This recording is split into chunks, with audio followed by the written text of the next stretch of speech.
Muy buen día, queridas amigas y queridos amigos. Les doy una muy cordial bienvenida a esta reunión especial que hemos organizado juntando a las personas interesadas de varias cátedras y de varios cursos, a nuestras alumnas y alumnos del ciclo básico, a nuestras alumnas y alumnos de civil, parte general de la Universidad de Buenos Aires, y a nuestras alumnas y alumnos de Derecho Privado de la Universidad de Lomas. Agradezco muchísimo la presencia de profesoras y profesores de las tres cátedras que aquí se encuentran, y por sobre todo agradezco a el doctor Iván Rabinovich Orlandi, que aparte de todo es mi hijo, por habernos generosamente facilitado este espacio para acercarnos un poco a estas cuestiones de las cuales las mujeres y hombres de derecho solemos hablar de más. Solemos hablar, como dice el vulgo, por boca de ganso, sin realmente tener una formación que nos autorice para hablar de estas cosas. Yo he de confesarles que soy el primero que estoy aquí para tomar apuntes y aprender en esta reunión. He visto el anticipo del PowerPoint que Iván va a mostrar y creo que va a ser muy interesante. Quiero, antes de pasarle la palabra al querido profesor Rodolfo Sebastián Soto, que va a actuar como maestro de ceremonias y coordinador del evento y presentador, quiero pedirles unos favores técnicos. El chat está colocado de tal manera que todo el mundo puede enviar por chat. Nadie acaba de mandar buenos días a todos. Exactamente eso es lo que les pido que no hagan. O sea, que no utilicen el chat para saludar a todos, para contar cuánto frío hace en Chubut o cuánto calor hace en Formosa.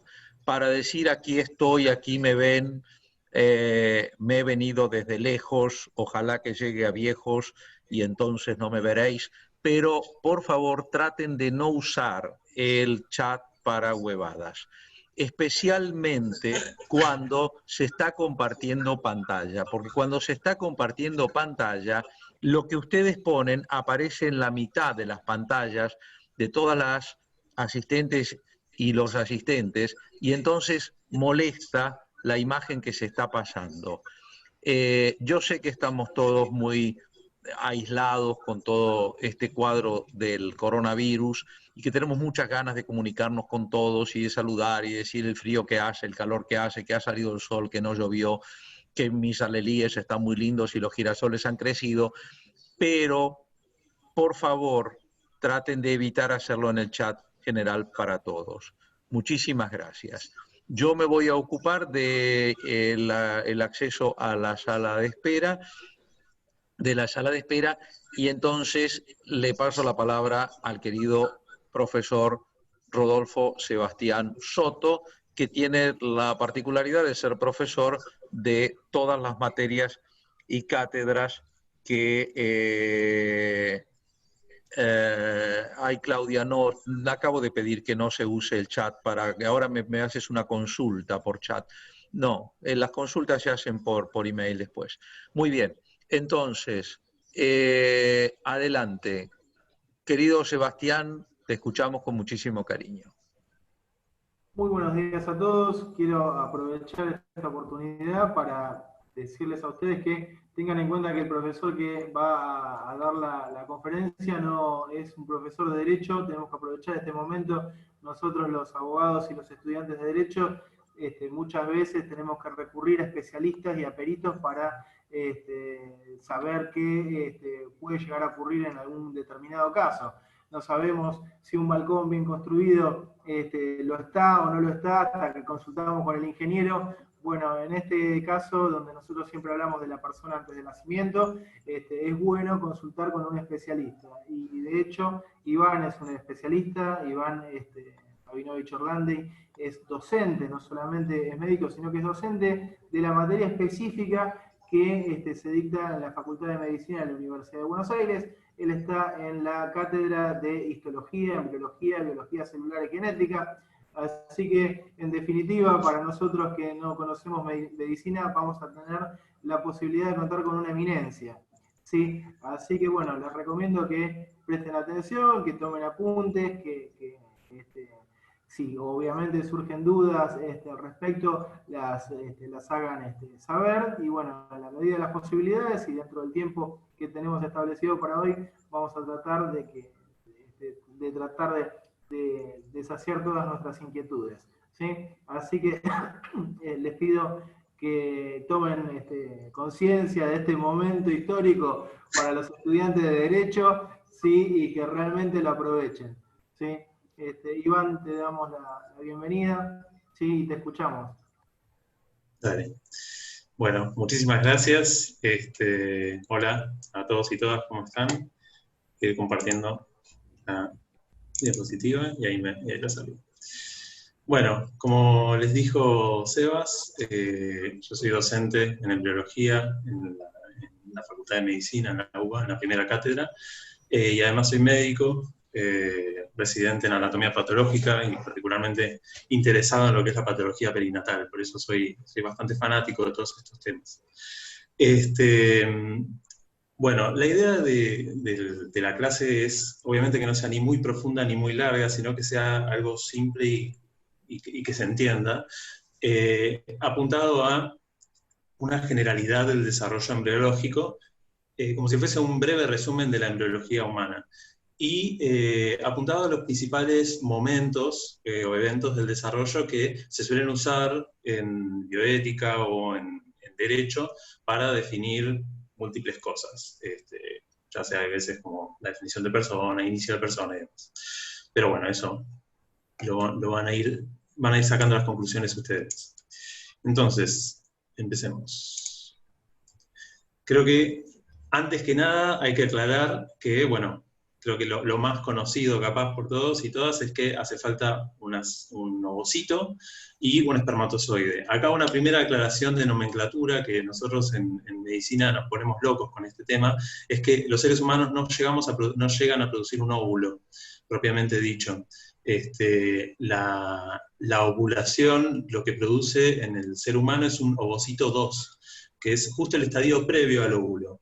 Y por eso es que insistimos mucho en que en realidad ovulamos ovocitos 2. Ahora hay una cuestión histórica de la palabra huevo o la palabra óvulo que ha quedado capaz en otras disciplinas, pero por lo menos en medicina solamente se habla del ovocito 2. Y bueno, el tan conocido espermatozoide como la otra gameta necesaria. Ambas con la mitad del material genético, obviamente va a hacer falta que se unan como para que inicie el desarrollo.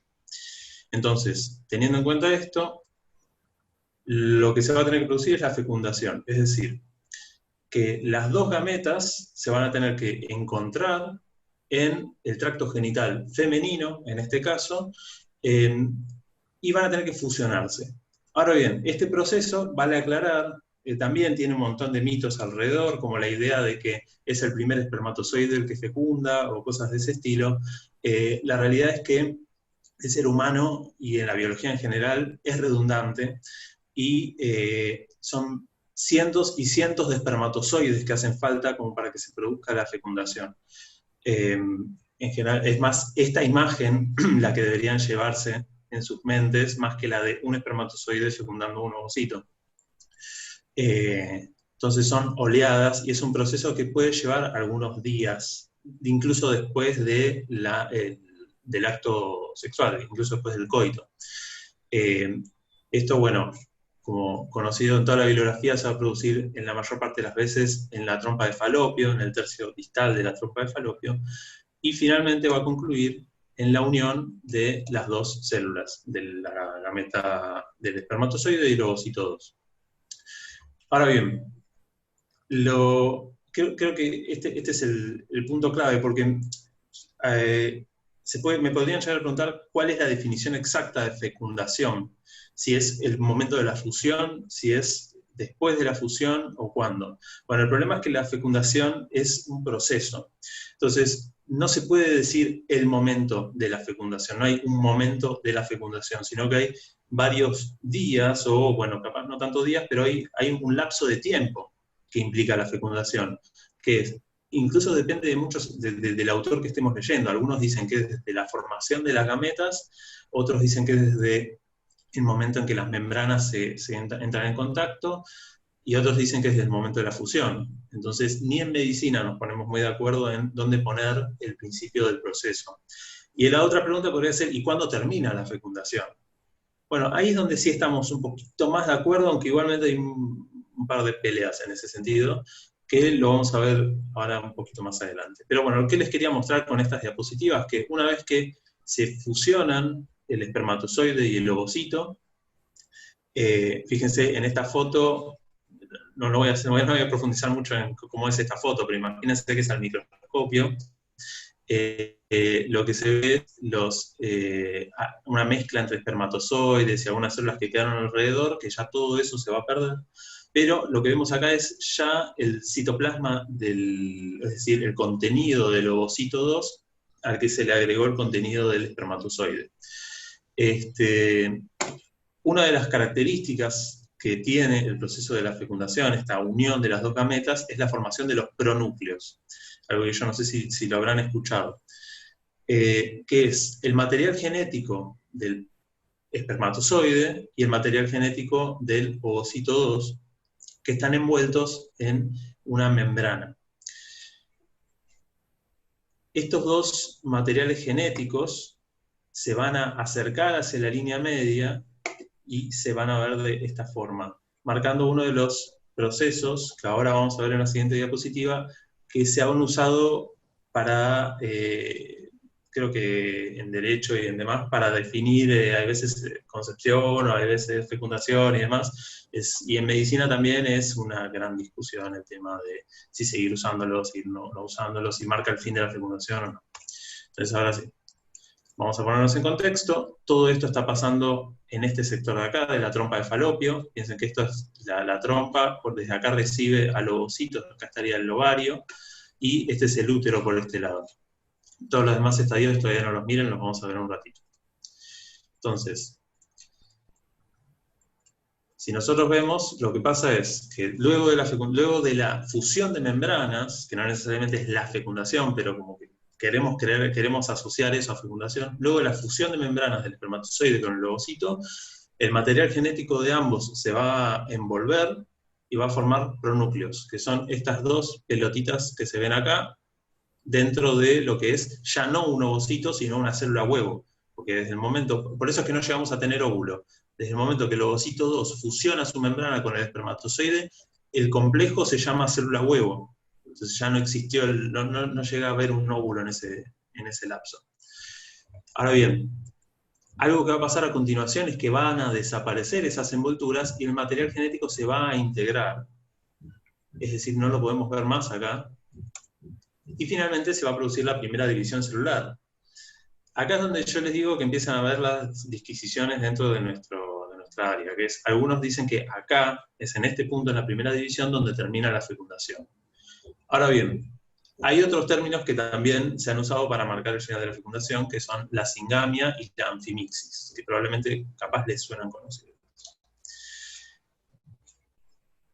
¿Qué es la singamia? Singamia, ya por etimología nos está diciendo que implica fusión. Entonces, se ha usado singamia para decir fusión de las membranas, entonces algunos hablan de la singamia como la fusión de las dos células, y se ha usado también singamia como la fusión de los pronúcleos. Por eso les decía, esto es importante. Entonces, Podemos todo esto, yo sé que es biología de algún momento de la vida, del secundario, no voy a ahondar mucho en esto, pero en el ciclo celular, justo antes de la división celular, hay distintas fases: profase, metafase, anafase y telofase, que son las distintas fases que va como viviendo el material genético a lo largo de la división celular. Una de las primeras fases, que es la que se llama profase, es en la que se desintegran las membranas de los pronúcleos, en este caso, y por lo tanto es la que coincidiría con la singamia. Es ese evento, es la pérdida de la envoltura nuclear y la asociación del material genético del espermatozoide y el ovocito. Y por otro lado, hay otro término también muy conocido, que es el de anfimixis, que implica también una parte de este ciclo celular, que es cuando el material genético se acomoda en el plano ecuatorial. Si nosotros pensamos a la célula huevo como una especie de planeta, y pensamos los ejes como en el planeta, meridional o ecuatorial, los planos, perdón, cuando el material genético se organiza en el plano ecuatorial de la célula huevo, ahí estamos hablando de anfimixis. Entonces, son todas definiciones que se han ido usando a lo largo de la historia para decir cuándo termina la fecundación. La verdad es que es una discusión que no tiene pies ni cabeza, porque hay veces decir cuándo termina tomando algunos eventos puede no llevar a nada, es una discusión que puede nunca terminar. La mayor parte, durante muchos años, han tomado que la fecundación termina con la anfimixis. Es decir, dicen, el momento en el que empieza el desarrollo del embrión es en el momento de la anfimixis. Hoy en día está un poquito más en discusión y se piensa más en la telofase, que es el momento en el que se separan las dos células y que es lo que vemos como la primera división celular, que es la otra mirada que también se toma como para decir, acá empieza el desarrollo. Uno podría profundizar más y podría complejizar aún más, porque también están los que dicen, bueno, el desarrollo en realidad empieza cuando el espermatozoide se fusiona con el ovocito y el ovocito pasa de estar latente a estar activo. Pero bueno, ya sería una discusión aparte. Les puse este videito como para que vean que todo lo que les estoy diciendo es real. Lo voy a acelerar igual un poquito.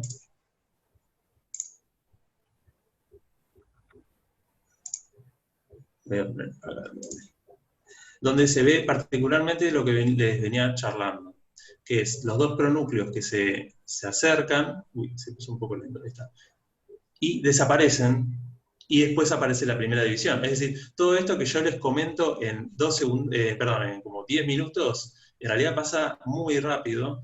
En la celda es, bueno, igual el video está acelerado, ¿no? Pero son todos procesos muy dinámicos.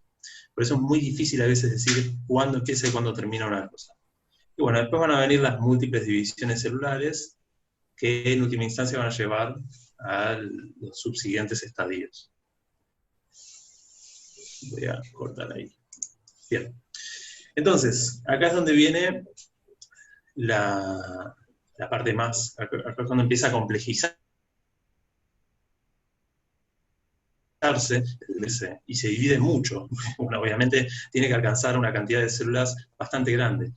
Se van viendo, como se ve en el video, los subsiguientes estadios de división, van apareciendo 2, 4, es más, aparecen incluso a veces estadios con células impares, porque algunas células se dividen más rápido que otras. Estas son discusiones, cuestiones de embriología. Y que en última instancia van llevando a distintos estadios que vale remarcar, tienen incluso sus propios nombres.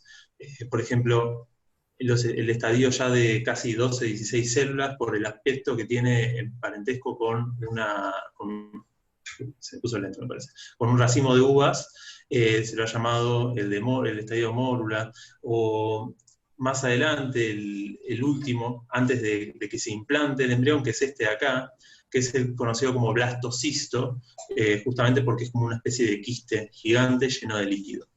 Ahora bien, una cosa que me gustaría aclarar es que es en este momento, en estas divisiones, que se define cuáles van a ser las células que van a formar lo extraembrionario, es decir, placenta y demás, y lo que es embrionario per se. Es decir, que ni siquiera todo lo que está en este embrión de acá va a ser al embrión, va a formar todas las estructuras, lo que pensamos que es un embrión.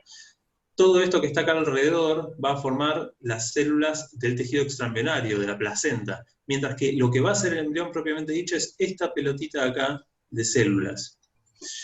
Y todo esto se define en las primeras divisiones, es lo que conocemos como la primera determinación. Ahora bien, como les había mostrado en el esquema antes, estas divisiones se van dando a medida que el embrión que la célula huevo y los susodichos estadios van avanzando por el tracto genital femenino, desde la trompa hasta el útero. Aproximadamente el viaje es de 7 días. Desde el momento de la fecundación hasta que llega al útero, aproximadamente son 7 días. Y acá voy a hacer una aclaración de algo que capaz es un poco molesto que usamos en la terminología médica, que es los tiempos. Yo voy a hablar, siempre que hablo de semanas desde el momento de la fecundación, es decir, desde el día 0. Ahora bien, en medicina también hablamos desde la fecha de última menstruación, en cuyo caso, si consideramos que la ovulación es al día 14, justo después de la menstruación anterior, habría que sumarle 2 semanas más. Puede ser que se hayan encontrado a veces con esa diferencia de lo que implica las semanas de gestación desde la fecha de última menstruación. Bien. Entonces, ¿qué pasa durante la segunda semana? Es decir, luego algunos autores se animan a decir el 7º día y medio, algo que a mí me molesta mucho, pero bueno, es como una media de cuándo se suele producir la implantación. Aproximadamente entre el 7º y el 8º día, el embrión llega al tercio superior del útero, aproximadamente en la cara posterior, y empieza a interactuar con las células de la madre, con lo que se llama el endometrio, que es la cobertura interna del útero. Y empieza a invadirlo. Y cuando hablo de invadir, es invasión como si fuese un cáncer. Esto en la bibliografía se ve que hay un montón de similitudes entre la invasión de las poblaciones extraembrionales del embrión y la invasión de una célula cancerosa. Es algo muy, muy, muy llamativo, usan los mismos mecanismos. E incluso, una cosa muy interesante que tiene, es que, ¿cómo es que el sistema inmune no reconoce a la gesta? Bueno, en la mayor parte de los casos. Bueno, porque usan mecanismos similares a los cánceres para ocultarse y trabajar junto con el sistema inmune para que no lo reconozcan. Porque no se olviden que todas estas células tienen la mitad de material genético de la madre, pero también tienen la mitad de material genético del padre, que es ajeno a la madre. Entonces el sistema inmune debería rechazarlo, pero no lo hace. Entonces termina funcionando como la anidación de un tumor. Como ven en las distintas fotos, perdón, no se las fui explicando, este es lo que les dije que es el embrión, lo que se llama el embrioblasto en la bibliografía vieja, y todo lo que está acá alrededor es el tejido extraembrionario que se llama trofoblasto. A medida que va avanzando el trofoblasto, este es lo que quedó del embrión, este es el trofoblasto que va interactuando con todo esto que es el tejido materno, y a medida que va avanzando, ven cómo avanza expansivamente, interactuando con el tejido materno, mientras que el embrión ya empieza a hacer sus cosas, o sea, es como una separación entre lo que hace lo extraembrionario y lo que hace el embrión per se. Y bueno, finalmente se asienta completamente, anida completamente en el endometrio, en el útero materno, incluso sellándose la abertura que hizo. Alrededor el trofoblasto que sigue invadiendo, nunca va a parar de invadir, por lo menos por varios meses, y por acá lo que quedó del embrión, que ya se está dividiendo en un epiblasto y un hipoblasto. Bien, esto, insisto, está todo pasando en la segunda semana, entre la segunda y la tercera, es decir, estamos todavía en las primeras semanas después de la fecundación. Esto es como se vería el embrión implantado, ya totalmente implantado en una segunda semana, si es que lo pudiéramos encontrar. Obviamente esto no se ve en la normalidad, no es que el médico va y se fija esto, sino que lo encontramos en casos de histerectomía, cuando se tiene que sacar el útero por alguna razón y justo está implantado el embrión. Es más, una aclaración graciosa. Esta imagen es una de las únicas que puse en mi clase que no es de humano, es de macaco, porque este estadio nunca se pudo ver en ningún ser humano. Nosotros hacemos hipótesis acerca de qué es lo que pasa desde que el embrión está flotando en el útero hasta que se implanta, que esto sí es de humano, pero la fase esta, la de unión, inmediatamente después de estar flotando, nunca se lo vio en ser humano. Hay muchos misterios en ese sentido. Y bueno, así se vería el relieve pequeño de 0,7 milímetros, que ni siquiera es el tamaño del embrión, y piensan que el embrión es aún más chiquitito, en la superficie del útero con microscopía. Y esto, bueno, toda la pared gruesa del útero que va a ser invadida por el tejido extraembrionario. Bien, entonces entramos en la tercera semana. Esta es una de las semanas más complicadas, capaz, para los estudiantes de medicina, así que voy a hacer un esfuerzo enorme como para que no sea complicada también para los de derecho. El embrión, fíjense cómo mientras van avanzando las células del tejido extraembrionario y van haciendo vellosidades y van como conquistando y colonizando todo el útero, porque a fin de cuentas ese tejido va a ser el pulmón, van a ser los pulmones del embrión y del feto. El embrión que quedó acá, en el medio, va a seguir su desarrollo en paralelo. Ahora bien, a lo largo de la tercera semana, lo que va a pasar con ese embrión es que una de sus capas de células, la que conocemos como epiblasto, que algunos también lo llaman embrioblasto, porque es la que va a dar el origen a prácticamente el 99% de las poblaciones celulares que van a formar al embrión propiamente dicho, sin ningún tipo de tejido extraembrionario, aunque forma algunos extraembrionarios también. Durante la tercera semana lo que va a hacer va a perder su estructura y va a formar todas las células que van a formar en última instancia el embrión.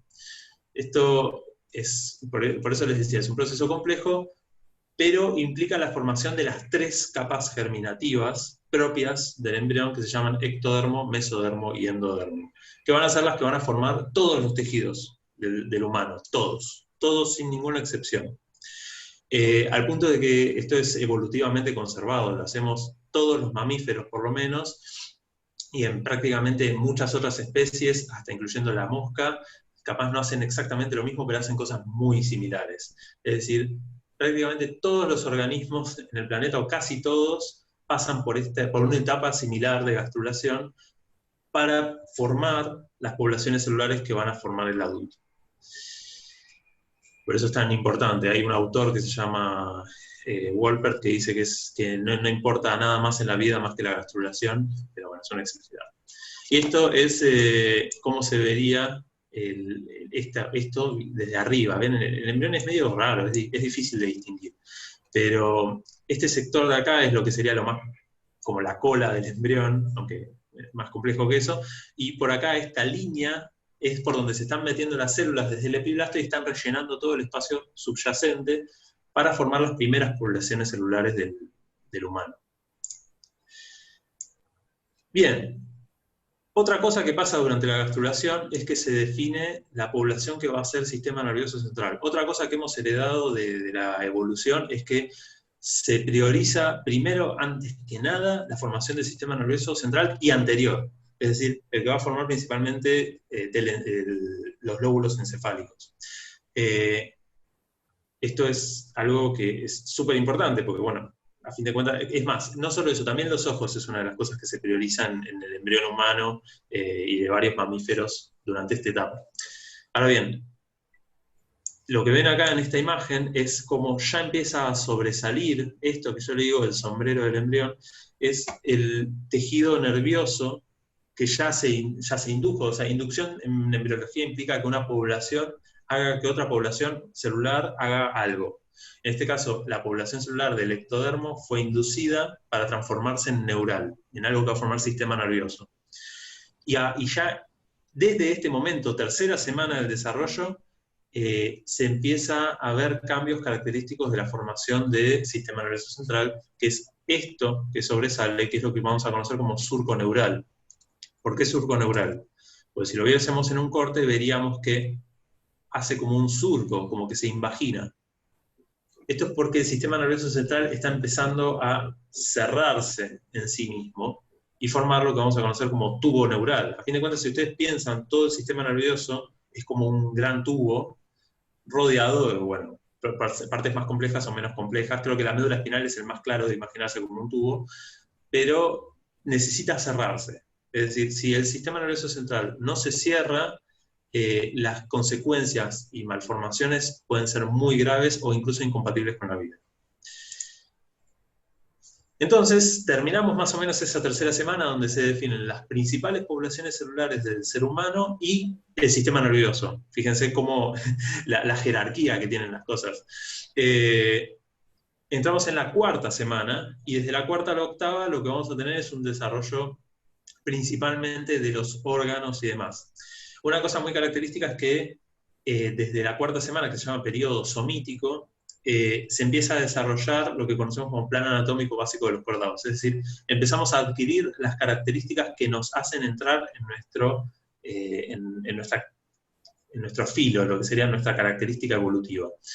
E incluso se empiezan a adquirir las características que nos convierten en seres humanos. Por eso es tan importante este periodo que va desde la cuarta hasta la octava semana, donde se define los caracteres morfológicos y órganos y vísceras y demás que nos hacen seres humanos. Distinto a un perro, distinto a, no sé, a un mono, distinto a un caracol, es acá donde se define todo. Bueno, un caracol es muy lejos. Y una de las características principales de este periodo somítico es lo que se ve en estas tres imágenes, que es que el embrión empieza a crecer en longitud, mucho en longitud, hacia adelante y hacia atrás. Más que nada hacia adelante. ¿Por qué? Porque el sistema nervioso cefálico, el sistema nervioso anterior, que le decimos en embriología, es lo que predomina en este momento. Crece tanto, tanto, tanto, tanto, que empieza a enrollar, a plegar el embrión, porque crece mucho más que todas las otras poblaciones. Es decir, de vuelta, se sigue priorizando el crecimiento del sistema nervioso. Algunos a esto lo llaman cefalización del embrión del periodo somítico. Es más, algo que nos solemos divertir mucho en embriología es que prácticamente todo este embrión es una cabeza. La mayor parte de las poblaciones, o sea, como el embrión se forma de arriba para abajo, lo que se formó hasta acá es lo que va a formar principalmente vértebras del cuello y cabeza, y los huesos de la cabeza. Es decir, que prácticamente el embrión de la cuarta y la quinta semana es una cabeza y un cuello con corazón. Bien, otra cosa que les iba a comentar es el cierre de ese tubo neural tan importante. Es decir, se va a cerrar como una cremallera, por decirlo de cierta forma. Depende de la especie, van a haber uno o más puntos de cierre, pero si se fijan, desde esos puntos de cierre va avanzando el cierre y se va sellando y van quedando los extremos abiertos, como si fuese un cierre de campera o lo que sea. Entonces van cerrando y siempre queda un punto abierto que es el final. Ahora bien, es ultra importante ese cierre, al punto de que está tan estudiado que le han definido fechas. Es más fácil saber, o sea, está más definida la fecha del cierre del que es anterior, del cefálico, que es aproximadamente los 25 días de desarrollo, que la caudal, que tarda un poco más, y en la bibliografía está más discutido si es más cerca de los 30 o de los 28, pero más o menos son esos días específicos. Y se pone a pensar, es cuarta semana, es decir, desde el momento de la fecundación pasaron 4 semanas y está pasando ahora, en esa cuarta semana, el cierre.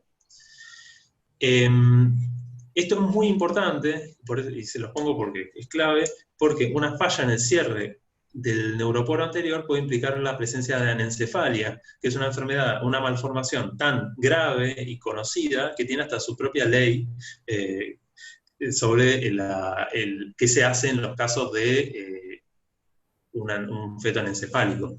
Es muy grave porque es incompatible con la vida, o sea, pueden nacer, pero con asistencia mecánica y no pueden subsistir sin asistencia. Y esto más que nada porque esta porción del sistema nervioso, como les dije, es la que va a formar el cerebro. Entonces, bueno, tienen alteraciones muy, muy, muy graves en la formación de los glóbulos encefálicos, y hay veces hasta del tronco encefálico, que es lo más esencial como para mantener los reflejos básicos de respiración, de eglución y demás. Y después los del neuroporo posterior también pueden ser muy graves, no siempre mortales, pero pueden implicar discapacidad, es decir, pueden implicar la pérdida del movimiento de las piernas, o la pérdida de reflejos de micción o demás, es decir, una persona que puede quedar muy discapacitada por una alteración del cierre de este neuroporo. Bien. Y, bueno, no, esto de acá no mucho más. Eso era más que nada para que vean el embrión del periodo somítico, qué lindo que es. Bien.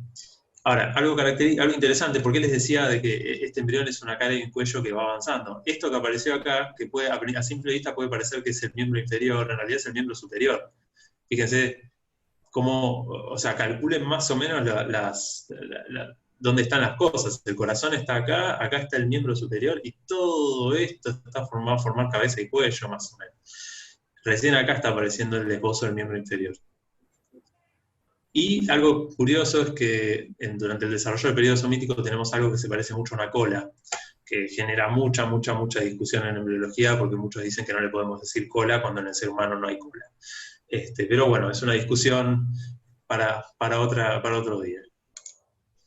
Bien, algo interesante del periodo somítico, como les decía, es el periodo de formación de los órganos de nuestra especie, de los principales órganos, es que empieza a latir el corazón. Ahora bien, ¿qué es el corazón, ¿no? de este embrión? La realidad es que el sistema cardiovascular para los médicos es un sistema de tubos. Nosotros lo vemos al sistema cardiovascular como tubos interconectados, como si fuesen mangueras. Entonces, nosotros tenemos la facilidad de decirle corazón a cualquier cosa que lata. En el caso del embrión, el corazón se va a formar por dos tubos que se van a acercar a la línea media, se van a fusionar y van a formar una luz común, un solo tubo del cual salen dos vasos que son las aortas, y que en el embrión hay dos, y vienen dos vasos que se llaman los senos venosos, que traen la sangre.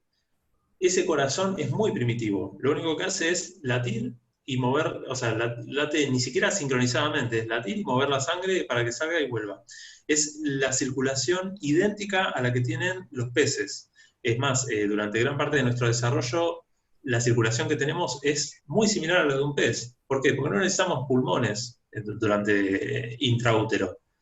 Necesitamos que la sangre vaya para la placenta, eso es lo que prioriza. Es más, el desarrollo de vasos en el embrión se empieza incluso antes de que empiece a latir el corazón, como si hubiese una preparación del sistema como para que empiece a fluir la sangre, porque el crecimiento es tan rápido de este embrión que muy rápidamente necesita ese oxígeno que está invadiendo el tejido extraembrionario para conseguir.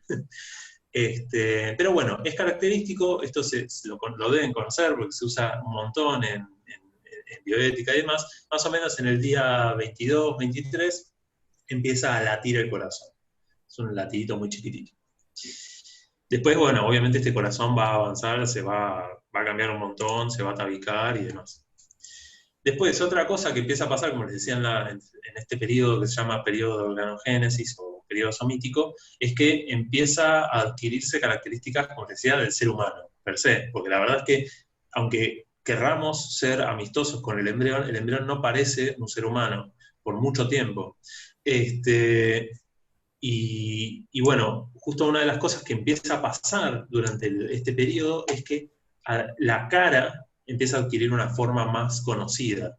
Se dice que son procesos de morfogénesis, donde distintas estructuras empiezan a interactuar entre sí y moldearse, como si fuese plastilina más o menos, y van formando las estructuras principales, la nariz, la mandíbula, el maxilar fusionado y demás, que bueno, lo van haciendo parecerse un poquito a un ser humano. La realidad es que esto es un embrión de 8ª semana.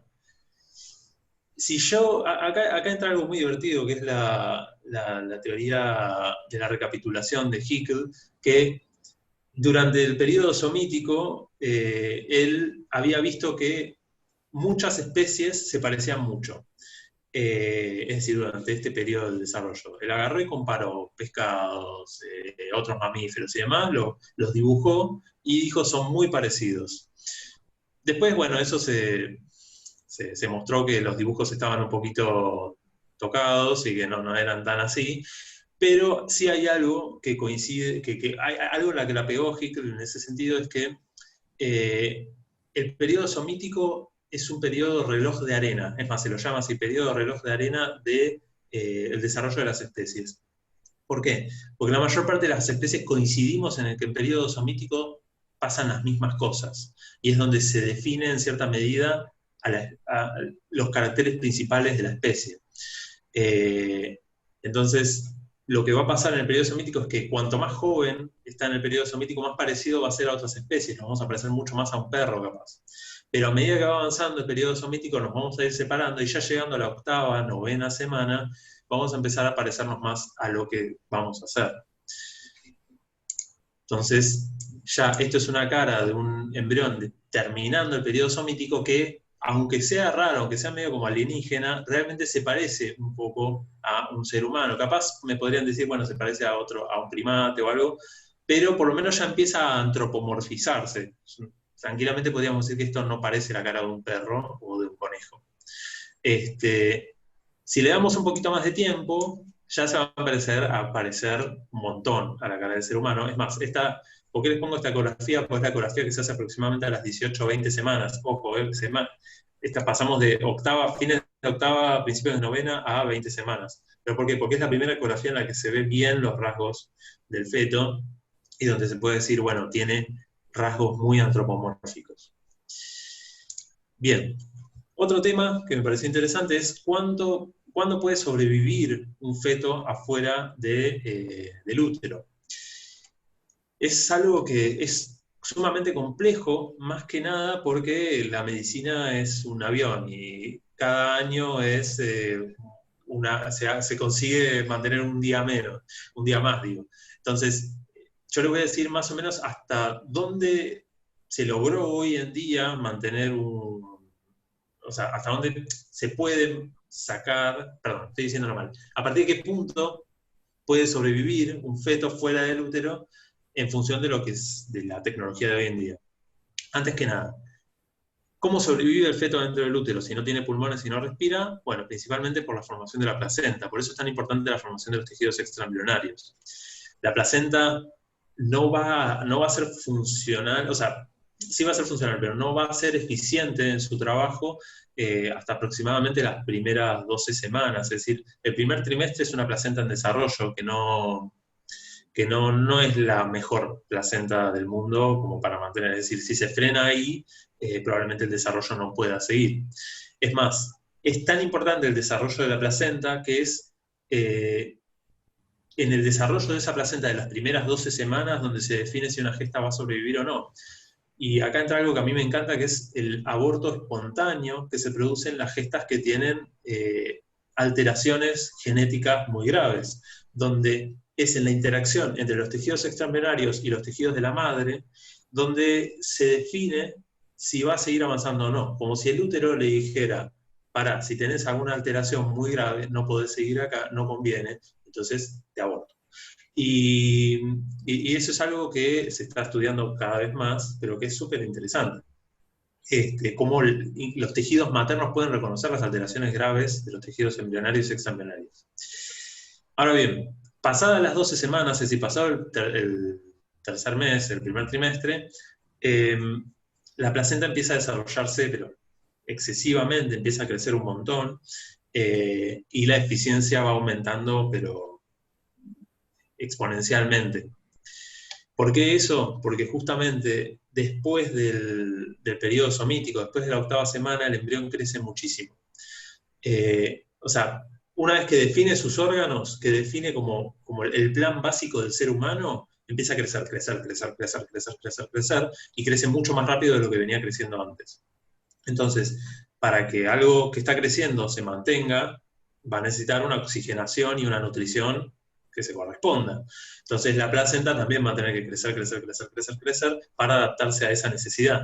Por eso, obviamente, los primeros 3 meses y un poquito después incluso, no hay forma de que sobreviva ningún feto, a menos que logremos conectar la placenta a algún otro tejido. Por eso son tan graves los desprendimientos de placenta y demás en los primeros meses. Bueno, siempre es grave el desprendimiento de placenta. Entonces, la placenta es la clave. Es más, si la placenta está enferma, el feto está enfermo. Es así. Se dice que la placenta es como vieron cuando van a los polos y sacan esos tubos de hielo y se fijan qué pasó en los últimos miles de años. Bueno, la placenta es así. Nosotros cuando estudiamos la placenta podemos sacar conclusiones de cómo fue la vida del feto dentro del útero por la relación que tienen tan estrecha. Y la placenta hace todo, hace el mantenimiento, hace que participa en la tolerancia, en esto que les decía de que la madre no rechace la gesta, participa en el intercambio, y cuando digo mantenimiento me refiero a la producción hormonal, es decir, la placenta está controlando toda la fisiología hormonal de la madre, y además está controlando el crecimiento del feto, es decir, está realmente haciendo un trabajo muy grande. No sé por qué no se le da tanta apreciación. Y después el intercambio, es decir, por la placenta está pasando el oxígeno. Por eso yo tenía un profesor en obstetricia que decía algo muy horrendo, pero que me dejó marcado algo, que es cuando se desprende la placenta, es como agarrar a una persona y meterle la cabeza en agua, porque no puede respirar el feto. Es así de grave. Si se desprende la placenta es hipoxia, es asfixia de la gesta. Por eso es tan difícil también sacar un prematuro previo a las 20 semanas, porque depende mucho de esto, en especial porque los pulmones prácticamente no están desarrollados. Y por eso les puse esto. ¿Cuánto tardan? Ojo, porque acá hay mucha información, a mí lo que me importaba era más que nada una idea particular, que es cuánto tardan los pulmones en adquirir una formación relevante como para mantener a un ser vivo, porque a fin de cuentas lo que necesitamos es que el feto se pueda independizar de la placenta.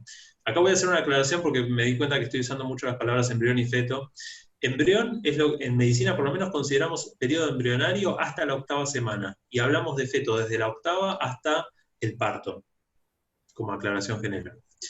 Entonces, en seres humanos, los pulmones tardan muchísimo en formarse.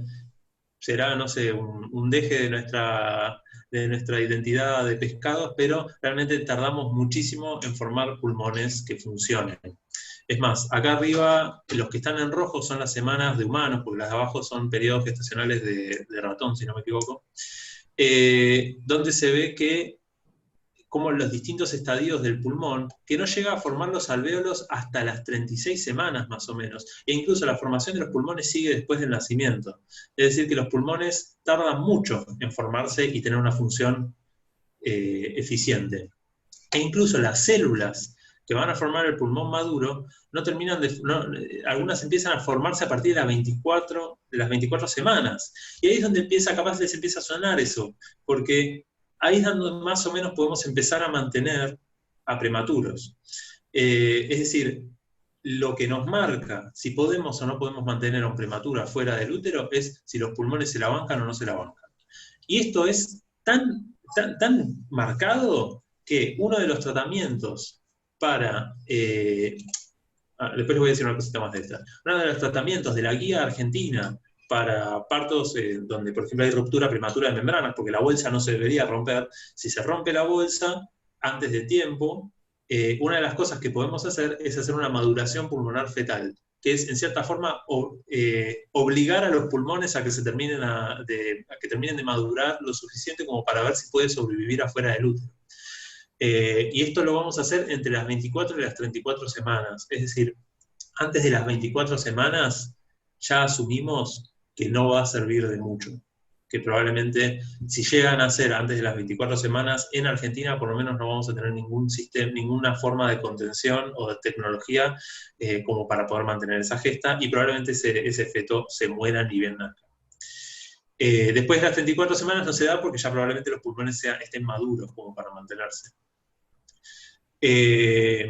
Ahora bien, otro detalle de esto, que también es lo que hace muy difícil al mantenimiento de los prematuros, es que la producción de una cosa que se llama surfactante, que es lo que permite que expandamos los pulmones sin tener que hacer mucho esfuerzo, empieza bastante tarde también en el desarrollo, y también puede ser algo bastante nocivo si no se trata, pero bueno, la verdad es que la tecnología actual ha permitido que le demos directamente esa sustancia a través de la nariz a los recién nacidos, y con eso más o menos los podemos mantener. Otra cosa que está en la guía es la neuroprotección fetal. Y esto era lo que les quería comentar. ¿Cuáles son los principales problemas? O sea, ¿qué problema tiene que nazca un prematuro? Nosotros definimos distintos grados de prematurez. Está el prematuro extremo, el prematuro intermedio, bla, bla, bla. No me voy a meter de lleno en eso, pero ¿cuál es el principal problema de que nazca un prematuro de estos, de los de 24 o 34 semanas? Son tres cosas principalmente. El daño que pueden tener en los pulmones, es decir, que nazcan con los pulmones inmaduros o aunque hayan sido madurados con corticoides, no implica que vayan a tener unos pulmones funcionales. Entonces, lo que principalmente le pasa a estos chicos es que se mueren de infección. Esos pulmones se infectan porque las bacterias la tienen muy fácil. Y además tienen un montón de otros problemas que no les dejan respirar. Algo curioso es que incluso la patología que tienen los pulmones es muy parecida a la que se mueren los pacientes que tienen COVID. Pero bueno, es un detalle. Después también van a tener alteraciones en los ojos. Una de las principales y más graves es la retinopatía prematura, que pueden quedar ciegos. Es decir, que pueden quedar discapacitados por ser prematuros. Y esto tiene mucho que ver con el oxígeno, porque el oxígeno es tóxico para el ser humano en altas dosis. Pero para estos chicos que tienen un pulmón que está destruido, hay veces la única forma de mantenerlos vivos es darle una alta dosis de oxígeno, y con esa alta dosis de oxígeno se lesionan los ojos, no les voy a decir bien por qué, pero es más que nada porque están inmaduros, y hace retinopatía, se queda ciego. Entonces tratamos de salvarlo y lo dejamos ciego. Y por otro lado, las consecuencias graves que tiene el cerebro, porque nacer prematuro implica hipoxia, porque les digo, el pulmón no se la banca, porque no está el útero, no está, perdón, la placenta dándole el oxígeno que necesita. El pulmón no puede reemplazar esa función. Tratamos al principio de darle oxígeno para tratar de salvar eso, darle un montón de oxígeno para ver si con mucha concentración de oxígeno logramos que oxigene mejor. Se le hacen bolsa a los pulmones, se le hace bolsa a los ojos, y para el colmo, el periodo que hay de hipoxia le hace bolsa al cerebro. Entonces ahí aparecen las otras consecuencias de la prematurez extrema, que es la parálisis cerebral, cuando un sector del cerebro se altera tanto que a veces llega incluso a la necrosis o demás, es casi como un infarto, lesiones hipóxico-isquémicas, que son infartos per se, defectos cognitivos y discapacidad. Es decir, defectos cognitivos es esos chicos después no se pueden insertar bien en el sistema de educación. Entonces, no es gratis que un niño nazca prematuro. Por más de que tengamos la tecnología para hacerlo, no siempre sale bien. La mayor parte de estos que son tan extremos, por eso yo me meto más que nada con los de 24 semanas, suelen terminar con muchas alteraciones. Y yo no les hablo de los daños futuros, por ejemplo, el asma asociado a esto, todos los daños que va a tener a lo largo de toda su vida y discapacidades. Y después, el último, ya con esto vamos cerrando. Cumplí el horario bien. Que es el tema del sistema nervioso, que la verdad es que no me quiero meter muy de lleno, porque acá es donde se mezcla la biología con la filosofía, con muchas cosas, con antropología incluso. Es decir, como muchas definiciones que a veces a la biología le cuesta mucho armar, y vienen desde otras ciencias y las inventan y se hacen líos. Entonces, vamos a definir algunas cosas. Hay muchos que piensan que porque un feto está pateando, significa que su cerebro está completo. Y la realidad es que no. Bueno, después vemos, estas imágenes son más que nada cómo avanza el cerebro, pero más que nada me importa esto. Lo que está pasando, ¿por qué patean o golpean o hacen cosas los fetos? Porque son reflejos. El sistema nervioso central se está formando a partir de más o menos desde que se cierra el neuroporo, empieza a desarrollarse. Pero la realidad es que las neuronas empiezan a hacer conexiones muy de a poquito. Y las primeras conexiones se producen a nivel local, a nivel de la médula espinal. Esto implica que las primeras conexiones que se van a dar van a ser entre la médula espinal y los músculos, y no con el cerebro. El cerebro está en otro universo, porque está tratando de formar la complejidad que va a tener. Entonces, esos primeros reflejos no es más que el sistema nervioso local, como si fuese a hacer un reflejo en la rodilla, el reflejo patelar, que está como si fuese probando, se está probando, está testeando el músculo y testeando el recorrido del sistema. Entonces, son importantes esos reflejos, porque en los casos en los que está tan apretado el feto que no puede hacer esos reflejos, hay malformaciones asociadas, porque el músculo se atrofia. Por eso es tan importante. Es más, algo que es muy curioso es que el feto respira. Mentira, no respira, pero hace un reflejo del tórax como si estuviese ventilando, como si estuviese respirando. Entonces, todos esos son movimientos reflejos. Y con reflejo, insisto, me refiero a un movimiento que no es consciente, no depende del sistema nervioso cefálico del cerebro, sino que depende de circuitos locales. Por lo tanto, no hace falta inteligencia para hacer un reflejo, y no hace falta conciencia para tener un reflejo.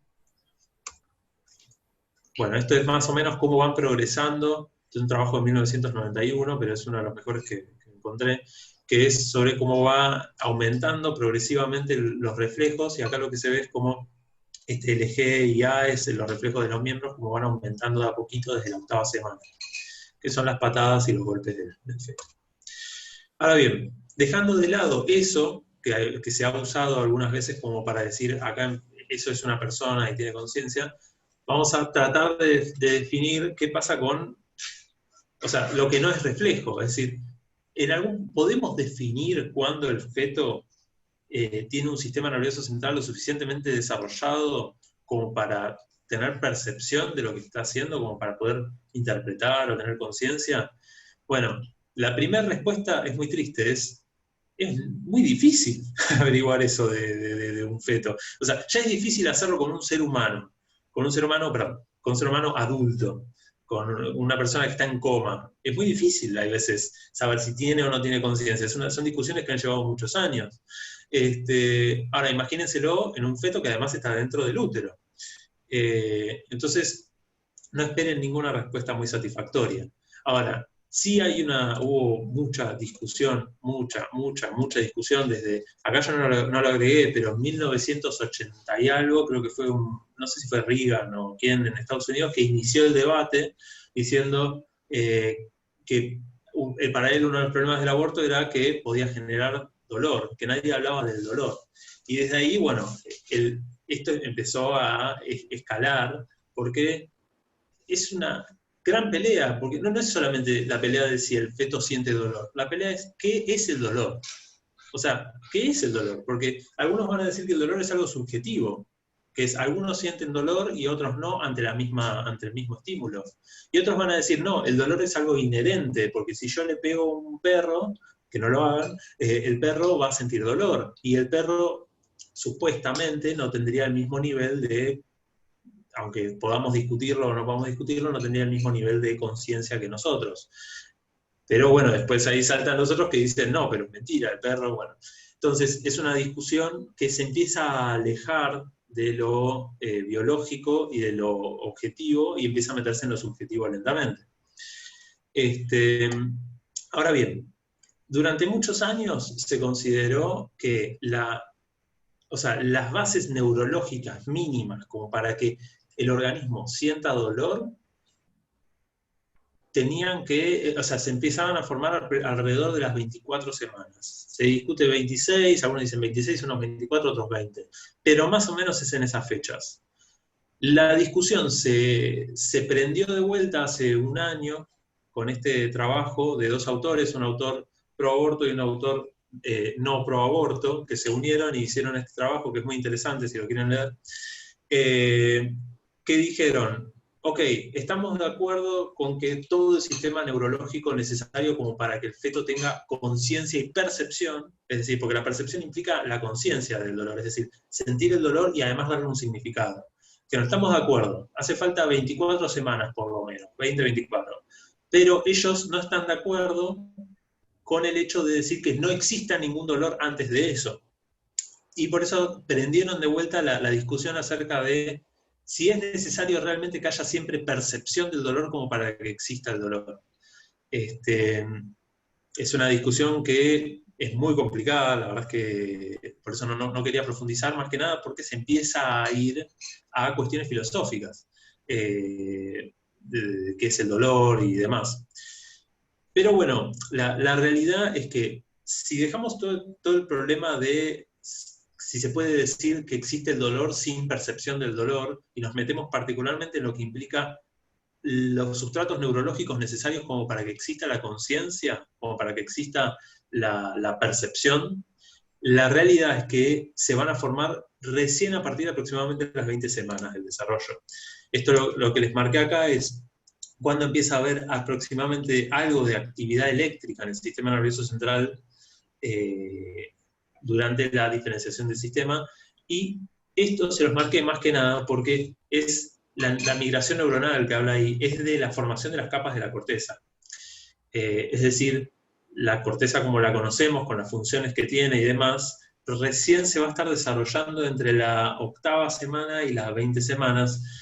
Por eso es que recién aproximadamente a las 20 semanas va a empezar a tener una corteza lo suficientemente formada y desarrollada como para permitir que hubiese un mínimo de conciencia.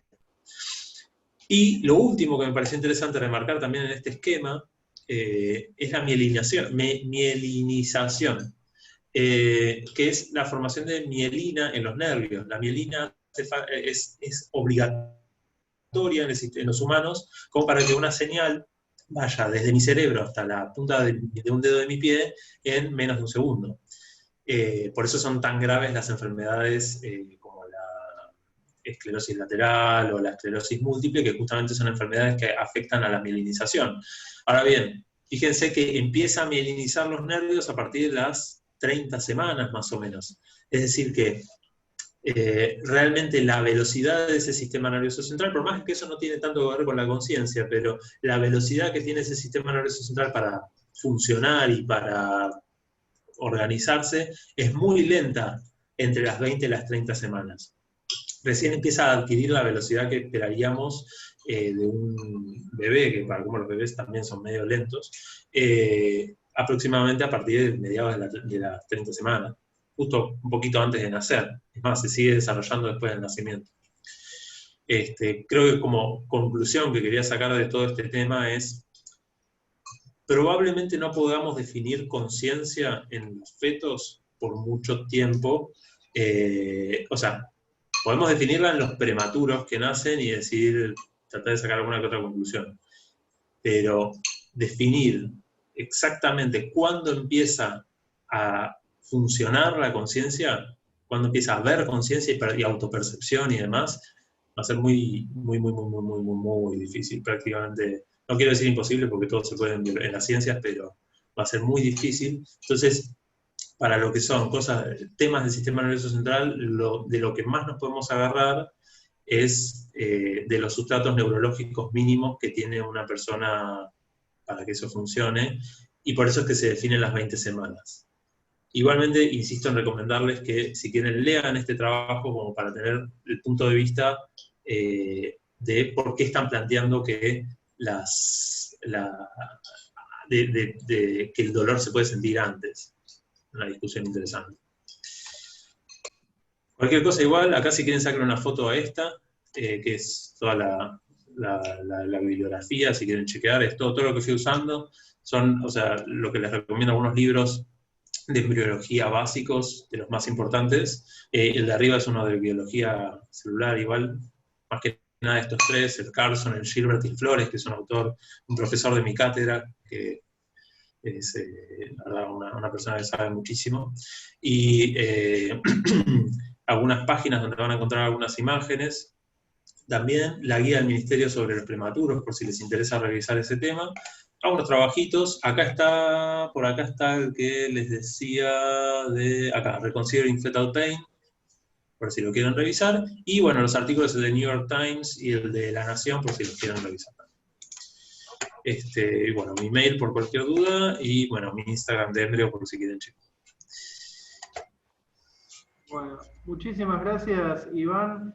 La verdad que particularmente a mí me ha servido bastante porque venía desde ya, no digo del secundario, ya desde la primaria repitiendo óvulo y espermatozoide, incluso en las clases universitarias, y ahora sé que es ovocito 2 y espermatozoide.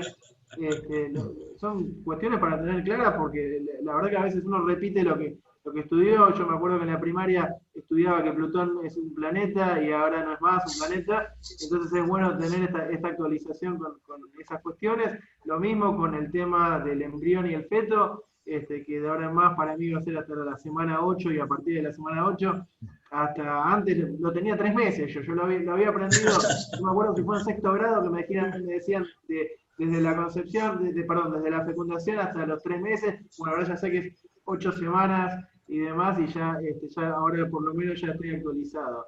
Así que bueno, agradecido por todo, espero que les haya servido a los demás, y bueno, Ricardo, no sé si querés continuar vos, o abrimos la... Gracias, Sebas. Bueno, gracias, doctor Rabinovich Orlandi, por esta exposición. Yo aprendí una barbaridad, he tomado bastantes apuntes. Y la verdad es que muchísimas gracias, aparte por la claridad. Hablarle a gente que no tiene una formación médica ni biológica de estos temas y que la gente entienda es bastante complicado, y creo que lo has hecho. Yo, si me lo permite, el querido doctor Soto, quería hacerte 2 preguntas y una observación, digamos, un comentario, ¿no? ¿Puedo, doctor Soto? Sí, por supuesto. Gracias. Primero, te digo lo siguiente. Nosotros, cuando se reformó el Código Civil, hace unos pocos años, volvimos a reiterar en el articulado la idea de concepción, ¿no? Lo cual a mí me parece una lástima, porque una cosa es que se hablara de concepción hace más de 100 años, cuando se hizo el Código Civil anterior, y otra cosa es que se hable de concepción ahora que tenemos todos estos conocimientos que has compartido con nosotros. Y a mí me parece una lástima que hayamos reiterado la palabra concepción, que es una palabra que genera más incertidumbres y más dudas y más inseguridad que otra cosa.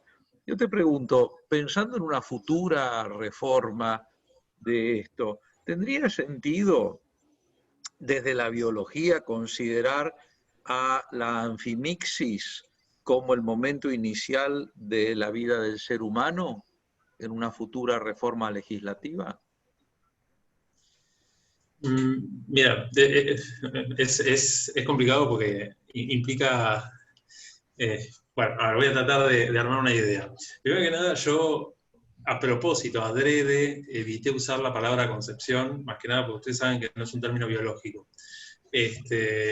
Es más, justo hace unos días dije, a ver qué dicen en internet o qué dice la literatura acerca de concepción, y encontré que había incluso múltiples interpretaciones del término.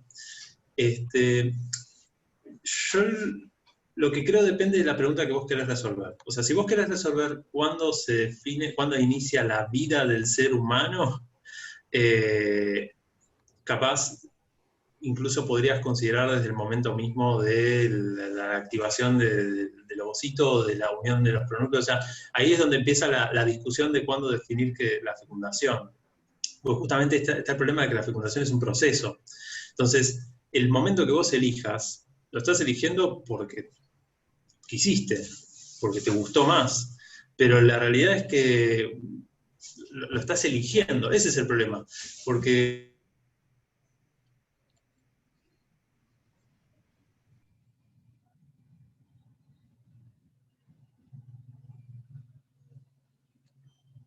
A mí se me congeló, no sé mira, si... para mí este es el mejor momento, o este es el mejor momento, o este es el mejor momento, porque ahí siento que entra mi subjetividad de decir, y mira, si yo te dijera, a mí me gusta más cuando se divide en 2 células. Es ese tipo de discusión.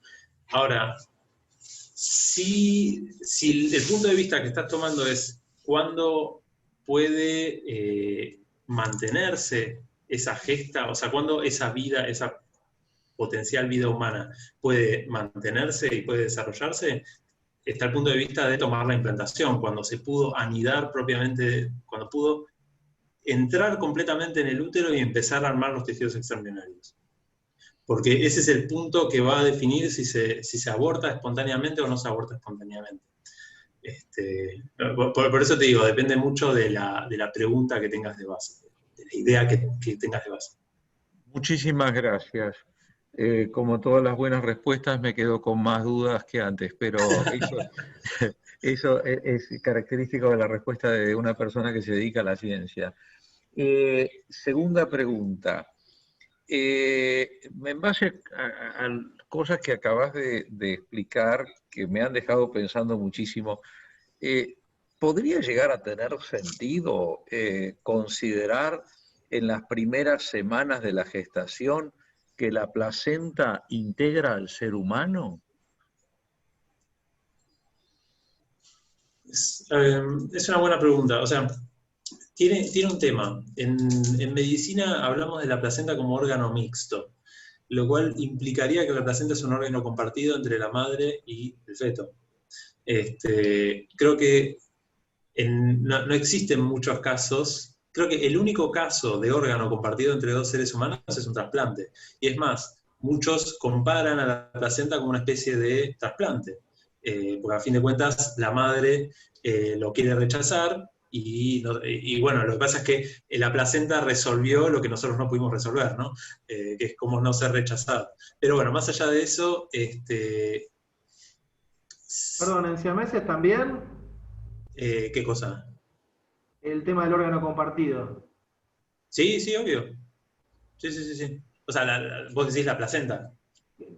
La placenta comparada al órgano compartido entre siameses. Y claro, sí, o sea, depende de qué tipo de generación hay, pero sí, comparten ahí sería con placenta compartida entre tres, incluso imagínate que fuesen siameses que sean gemelos monopodiales que comparten una placenta, tenés tres organismos viviendo, compartiendo un mismo órgano. Entonces, en ese sentido se vuelve complicado, porque es un órgano que es esencial para por lo menos dos de los tres organismos que están compartiendo, porque la madre no lo necesita. Aún así, es un órgano que puede matar a la madre si funciona mal, en los casos de preeclampsia o desprendimientos. Entonces, yo personalmente creo que la placenta es un órgano que forma parte de la persona transitoriamente. Esa es más, porque es la otra definición de la placenta, como órgano transitorio y compartido. Entonces yo creo que sí, que la placenta es esencial, es parte del feto, sin eso no puede vivir, pero es transitorio, es decir, como si fuese un diente de leche, lo puede perder y seguir su vida normalmente. Obviamente el diente de leche no va a definir la vida y la muerte, pero a eso me refiero con transitorio. Muchísimas gracias. Muchísimas gracias. ¿Sí, Sebas? Sí, yo quiero aprovechar para sacarme una duda porque no llegué a tomar nota, quizás se me pasó. En un momento hiciste mención a que la medicina funciona como un avión y que cada día se avanza muchísimo, y en un momento mencionaste a cuál es el momento donde se ha logrado fuera del útero mantener con vida un feto. Y si mal no recuerdo, habías mencionado algo entre la semana 20 y 28. ¿Cuál es el récord, por decirlo de alguna forma, de ser humano que puede sobrevivir, o cuánto tiempo pudo sobrevivir un ser humano en esa condición fuera del cuerpo de la madre? Es una historia interesante esa, porque justo ahora estoy teniendo una laguna mental de si era de 22 o 23 semanas, pero lo que pasó con ese caso fue en Estados Unidos, si no me equivoco, que la madre les mintió a los médicos respecto a cuánto tiempo llevaba la gesta. Entonces, los médicos lo interpretaron como que se podía mantener, porque justo estaba un poquito antes de este margen de las 24 semanas, y le hicieron todo el tratamiento propio del prematuro. Y la nena sobrevivió. Ahora sé que es un poquito antes de las 24 semanas, no mucho más que eso. Después te busco el artículo y te lo paso. Pero si buscan en internet aparece el caso como récord de cuán joven fue el caso. A ver, a mí eso me generó un debate interno en mi cabeza de qué curioso que el caso haya sido con una supuesta mentira de la madre. O sea, me hizo la pregunta a mí mismo de, ¿será que estamos no aceptando a prematuros que tienen potencial de sobrevivir? Y me dejó como impactado en ese sentido. Ahora, eso pasa en Estados Unidos. Nuestra realidad y nuestro sistema de salud y nuestra tecnología y todo, la verdad es que es muy lejos. O sea, tenemos un muy buen sistema para mantener al prematuro. Los hospitales que están dedicados a eso realmente hacen logros increíbles. Pero ni cerca estamos de lograr esos casos récords, más que nada por la alta mortalidad que tenemos de prematuros. Pero sí, está ese caso que es como único en todo el mundo y que despierta discusiones y debates. Gracias. Sebas, vos tenés que retirarte por el horario, fíjate. Yo te proponía lo siguiente, tenemos a varios profesores y profesoras aquí presentes de las 3 cátedras. Si alguno de los profesores o profesoras presentes quiere hacer una pregunta, les damos una prioridad y luego, si no, abrimos un espacio breve. Iván, si vas a poder quedarte unos minutos más. Sí, obvio. Para quienes quieran, abrimos unos minutos breves para alguna pregunta más por parte de nuestros queridos estudiantes. Pero primero, si alguna de las profesoras o profesores quiere hacer alguna... Sí, Iván, te escucho. Una cosa, ahí me fijé rápidamente, 23 semanas y fue en Canadá. Muy buen sistema de salud. Gracias. Los canadienses no están de acuerdo, pero no importa. Yo también creo que pero, los canadienses son muy autocríticos con el sistema de salud. Entonces, bueno, ¿saben cómo se hace para pedir la palabra? No se hace con el chat. Se hace donde dice participantes. Entonces se aprieta participantes y luego hay 3 puntitos suspensivos abajo a la derecha. Se aprietan esos 3 puntitos suspensivos y dice alzar la mano. Y esta es la manera como se puede mantener una muy buena forma cronológica de saber quién pidió la palabra primero. Esta es la forma de pedir la palabra. Otra no hay.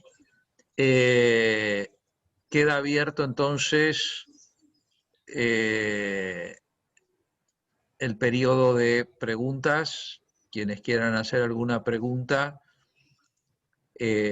adelante.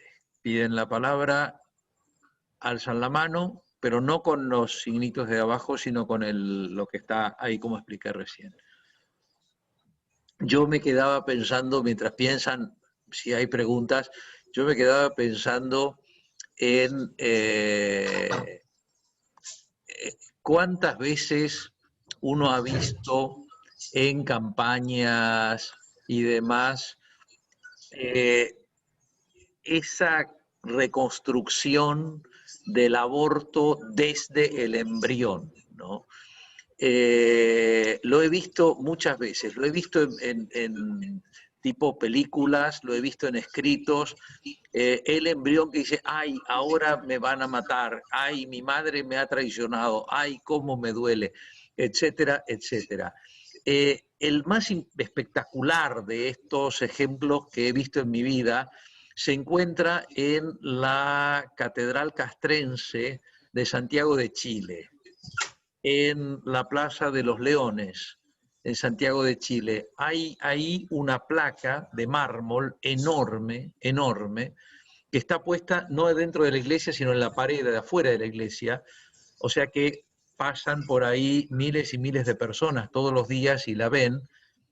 Y esa placa es los embriones abortados quejándose a las madres que los abortaron. Es una queja de los embriones abortados a las madres que los abortaron, donde los embriones abortados tratan a las madres de Judas, de Herodes, de asesinas, etcétera, etcétera, pero son los embriones que toman la palabra. Esto está en una placa enorme de mármol en Santiago de Chile, en la Plaza de los Leones, en una catedral castrense, la Catedral de los Militares de allá. Y realmente hay una cuestión tan profundamente ideológica en esto, ¿no? Porque se busca generar un efecto, es un efecto muy dañino, ¿no? Porque le causa posiblemente un enorme dolor a todas las mujeres, especialmente humildes, trabajadoras, que pasan, porque ese es un centro neurálgico de Santiago, ¿no? Ahí está la estación del metro de Los Leones, y muchísimas empleadas domésticas, obreras, trabajadoras, gente muy pobre en general, pasan por ahí, ¿no? Y son católicas en general, y bautizadas y demás. Entonces ver que en una iglesia le están diciendo, los embriones toman la palabra en una placa de mármol y le están acusando de cómo nos mataste, cómo nos traicionaste, cómo nos entregaste. Tú eras quien nos debías proteger y nos traicionaste, ¿no? Y demás. Entonces, bueno, viendo lo que explicabas sobre el tema de la conciencia y el dolor y demás del embrión, se tenga la posición que se tenga en materia de aborto, no mintamos, ¿no? Digo yo. O sea, podemos sostener las posiciones que podamos sostener, creer en la despenalización o en la penalización o lo que sea, pero tratemos de no apelar a argumentos tan mentirosos, ¿no? Tan falsos y tan ideológicos, porque por ahí usemos argumentos con alguna base científica, en un sentido o en el otro, ¿no?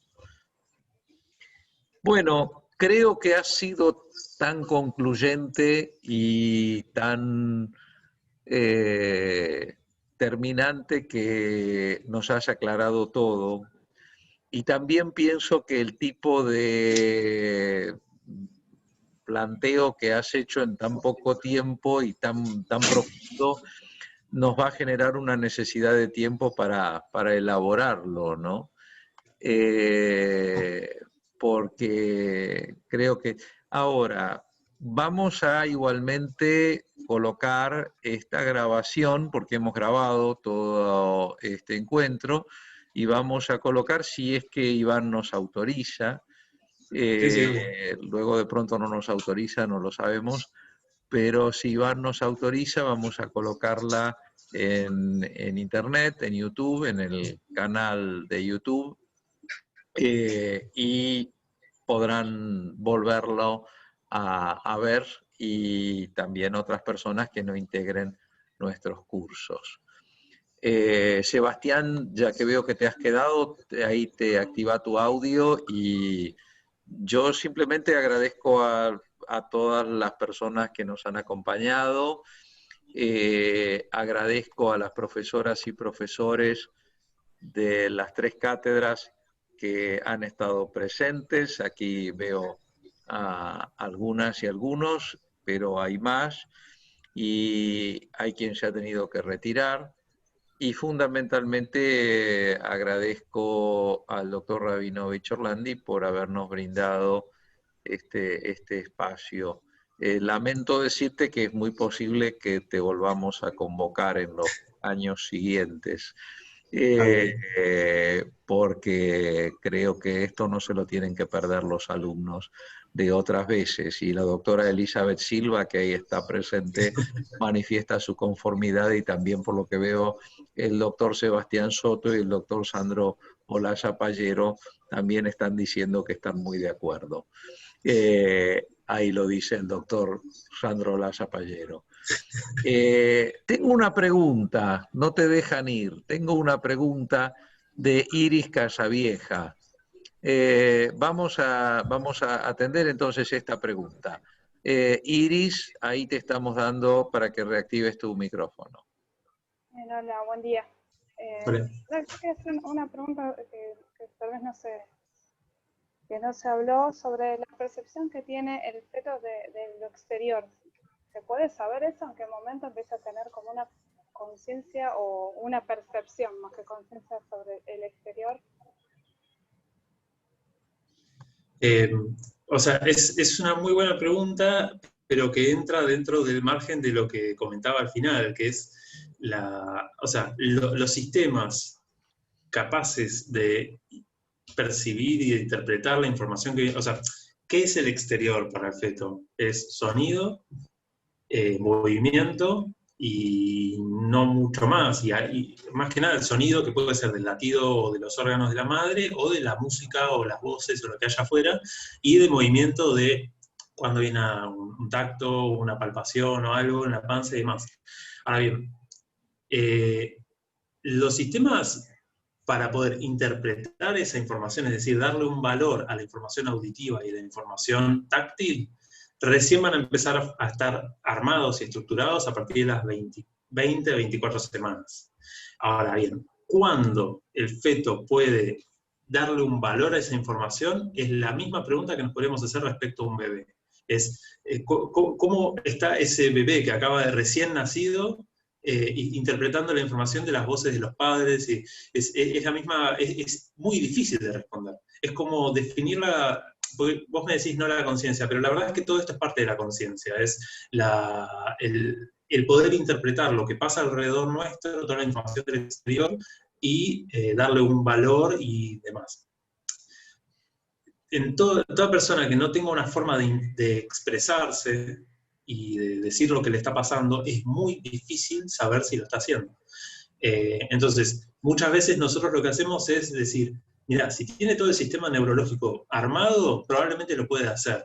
Entonces, asumimos que lo puede hacer a partir de un determinado punto. Pero una prueba exacta, fehaciente, que yo te diga 100% de que acá empieza, es imposible o por lo menos muy difícil de decir. Gracias, y me quedo con una tranquilidad personal con esto, porque yo pensé que te había estado aburriendo desde antes de que nacieras. Ahora por lo menos me quedo con la tranquilidad de que no.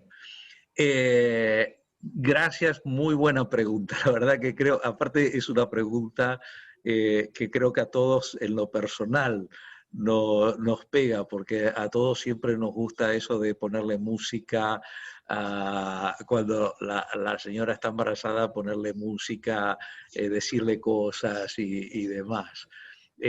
Tengo una pregunta más. ¿Tenemos lugar, Iván, para una pregunta más? Sí, Muy obvio. bien. Tenemos una pregunta entonces de Gloria Nigro, y ya tiene la posibilidad de reactivar el audio, Gloria.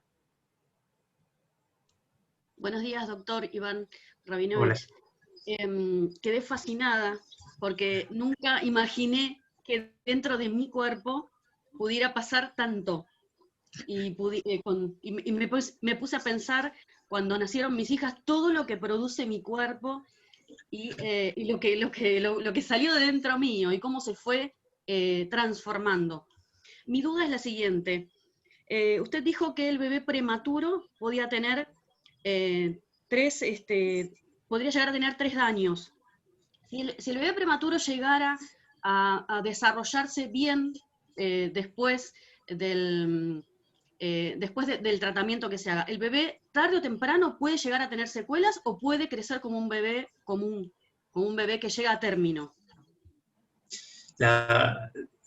Es una buena pregunta y la clave está en el puede.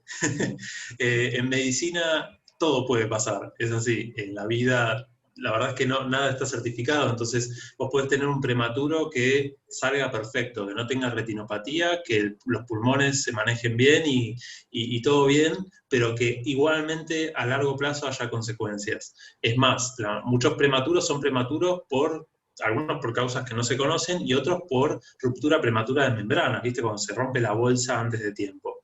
Y incluso en esos casos, a veces pueden haber consecuencias a largo plazo por si es que hubo una infección o algún contacto con algún patógeno que pudo ingresar al feto a través de esa bolsa rota. Entonces, la realidad es que, es más, lo que vos preguntás es algo que a mí me apasiona por una cuestión, que es, hay veces no podemos saber de ese prematuro, porque capaz sale todo bien, no podemos saber qué va a pasar en su futuro. Pero a veces la placenta tiene información que nos permite, y esto está empezando a salir ahora, es muy moderno, tiene información que nos permite pensar o suponer qué problemas o tendencias va a tener cuando sea adulto. Pero bueno, ahí me iría de tema. Ahora sí, volviendo a lo específico de lo que vos me estás preguntando, puede haber casos que no les pase nada nunca en la vida, y puede haber casos que a largo plazo tengan asma, dificultades respiratorias, problemas cognitivos, porque justamente el problema yo creo que el mejor ejemplo del tema de los problemas cognitivos es el síndrome alcohólico fetal, que es cuando la madre toma, no importa qué dosis, aunque tome un poquito de alcohol, puede producir un espectro que se llama espectro alcohólico fetal. Y una de esas partes de ese espectro es cuando el nene tiene alteraciones cognitivas, que no te enterás hasta que llegó al colegio. Y esto pasa también con los prematuros, que capaz hay un daño mínimo en el desarrollo del sistema nervioso central, pero no te vas a enterar hasta que esté en el secundario y no pueda aprobar matemática, y no vas a pensar en eso cuando no pueda aprobar matemática, vas a pensar que porque no le va bien. Entonces ahí está la dificultad de distinguirlo, porque es obvio, si quedó ciego todos nos vamos a dar cuenta de que está ciego, pero si le quedó algún pequeño daño neurológico, no es tan fácil darse cuenta, e incluso bordea la estigmatización de ¿vamos a asumir que es porque fue prematuro y quedó mal, o vamos a asumir que es algo propio de este chico que no le están enseñando bien? Y ahí es donde entra todo el problema de la educación y demás, de si terminan medicando a esos pobres chicos porque le va mal en el colegio o no, y es muy complejo. Pero bueno, como te dije al principio, todo puede pasar. Te hago una pregunta, Iván, sobre lo que preguntó Gloria. Yo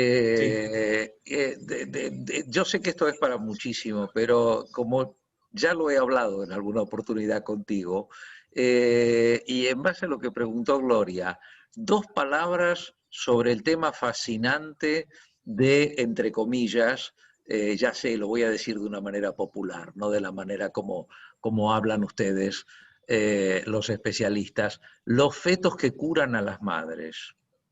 Los casos esos de fetos que, entre comillas, curan a las madres durante la gestación, que se genera eso que alguna vez hemos conversado. ¿Da para demasiado tiempo o se puede 2 palabras? Te lo voy a responder con primero una respuesta corta. ¿Es realmente el feto o es la placenta? Porque la realidad es que el efecto que tiene el feto per se, o sea, el feto está poniendo todo el mecanismo y todo en desarrollarse, en armar sus órganos y en crecer. Ahora, lo que está manipulando todo es la placenta. Es más, los microquimerismos y demás, que es células con ADN que quedan en la madre para prácticamente casi toda la vida o por muchos años, en realidad son desprendimientos de la placenta que van a la sangre. Entonces, en realidad la que toma el control de todo es la placenta, que tiene la función hormonal que de repente suprime incluso la hipófisis, de repente pierde valor con la placenta funcionando. Que la hipófisis, para quien no sepa, es el regulador hormonal de las principales hormonas de nuestro cuerpo, que está acá en el cerebro. Entonces sí, o sea, la placenta tiene su efecto, porque la placenta está modificando el cuerpo de la madre para que para que la gesta pueda sobrevivir. Ahora, si tiene un efecto curador o no curador, ahí yo ya no te sé resolver, porque va a depender mucho de cada caso. Hay mujeres en las que la gesta la mata. Una preeclampsia, que es una placentación. Imagínense que la placenta se forme mal, se altere su desarrollo, y los vasos de la placenta, por ejemplo, tengan mucha resistencia, que es lo que pasa en la preeclampsia, el sistema cardiovascular va a estallar, porque está haciendo una fuerza enorme contra un segundo par de pulmones, que es la placenta. Entonces, en esos casos, esas mujeres pueden morir porque tienen una hipertensión enorme, hablamos de 200 de sistólica, y se mueren de daño nervioso. Entonces, el embarazo puede ser algo que capaz mejore ciertas condiciones previas, eso sí está mostrado, pero también puede ser algo que las empeore o que haga aparecer nuevas condiciones, diabetes gestacional, hipertensión de la gestación, que es la preeclampsia, enfermedades autoinmunes a largo plazo. Entonces es un equilibrio, es como que traer un ser humano al mundo no es gratis. Y te hago una última pregunta y te dejo en libertad. Es una pregunta práctica. Recomendaría, Sí. sobre todo porque con la pregunta de Gloria me doy cuenta que entre nuestras queridas estudiantes debe haber varias que o ya han sido mamás y varias que serán mamás. ¿Recomendarías, por las cosas que mencionaste y otras más, la conservación de la placenta? ¿Conservación en qué sentido? O La, sea, cri ¿cómo? la crioconservación de la placenta cuando nace un hijo o una hija. Mira, con la placenta ese es un tema, porque o sea, los protocolos de los países que funcionan bien, o de los hospitales que funcionan bien con el tema de patología perinatal, tienen un protocolo que es guardar las placentas en congeladores por hasta 7 días, viendo si no hay alguna alteración en los primeros días del nacimiento, después del nacimiento. Si no le pasa nada al chico, en general las tiran, porque la verdad es que acumular placentas, hay muchas placentas. Y en los casos que llega a haber una alteración, se sacan las placentas de los congeladores y se toman las muestras y se estudian. Acá en Argentina lo que pasa en la mayor parte de los hospitales es que no hay espacio para meter 40 millones de placentas y hay muy poca atención a la patología perinatal en Argentina. Se concentró todo más en el recién nacido y no en la placenta, como que la mayor parte de las veces no se entiende qué hacer con ella.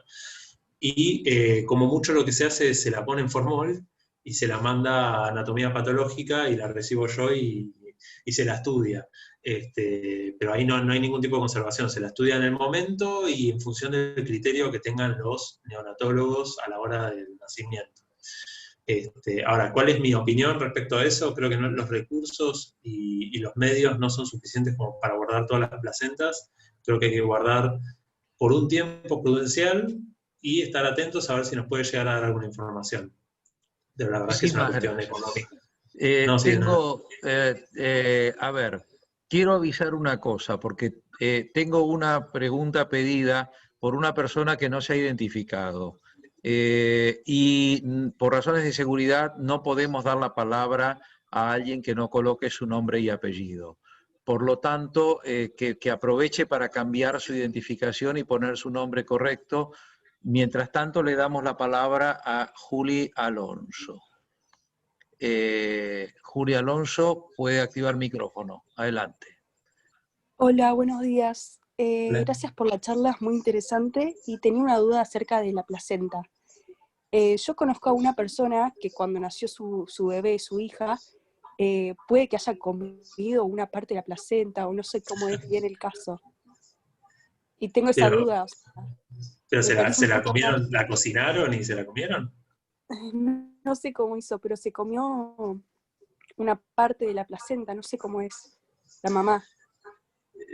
Eso ya, o sea, es un tema muy de culto, creo que siempre se hace el chiste de Tom Cruise sobre eso, que después aparentemente no se las comía, pero el tema de comerse la placenta me parece que es algo muy de la cultura, de las distintas costumbres que tienen las distintas culturas de los distintos países y las distintas poblaciones. Que yo sepa, no hay ninguna ventaja demostrada de comerse la placenta.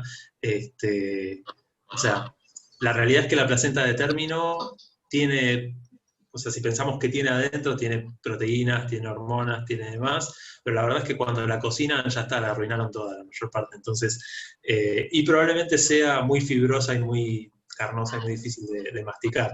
Entonces no creo ni que sea muy rica de comer, ni muy fácil de comer. Y no hay muchas evidencias mostradas, no hay evidencia sobre si tiene alguna ventaja o no. Entonces no te puedo decir mucho más que eso, pero que pasa, pasa. Yo recuerdo que en aquellas novelas que habían salido hace muchos años, El País de las Sombras Largas, se decía que los esquimales se comían la placenta después del parto.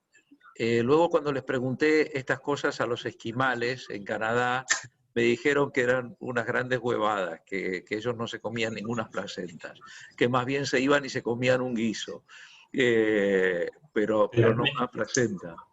Se me viene algo a la cabeza que es en realidad, yo creo que muchas de estas cosas tienen que ver con lo que vemos que hacen otros animales. Y sí pasa, muchos animales que se comen la placenta, porque a diferencia de nosotros, que ni bien nace el nene, lo pegamos a la teta o lo pegan a la teta y le empiezan a alimentar y darle todo lo que necesita, algunos animales nacen y quedan tirados ahí. Entonces, a veces la única fuente de comida inmediata que tienen es la placenta o los tejidos extraembrionarios. A veces el vitelo, el saco vitelino y demás. Entonces, yo creo que es eso de ver a otros animales lo que hacen, lo que a veces nos hace pensar, si el otro animal lo hace, entonces yo también debería hacerlo, aunque no sepamos realmente qué beneficio va a tener. Los animales son sabios, los animales no humanos. Pero sí, o sea, pasa en la naturaleza, los seres humanos no tenemos la necesidad comprobada de hacerlo. Gracias.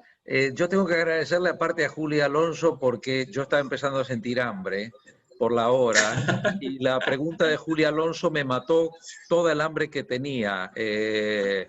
Así que le tengo que agradecer mucho a Julia Alonso por la pregunta, fue muy oportuna, formulada a las 12 menos 10 del mediodía. Bueno, gracias por la presencia, gracias por las preguntas que han sido todas buenísimas. Gracias, Iván, por habernos dedicado este espacio, que justo coincidió, por suerte, con un día que no estabas en el hospital. Y desde ya quedas convocado para el año que viene, Dios mediante, de nuevo. Dale. Muchísimas gracias y que tengan un muy buen resto del día, todas y todos. Nos seguimos viendo. Hasta luego. Chao.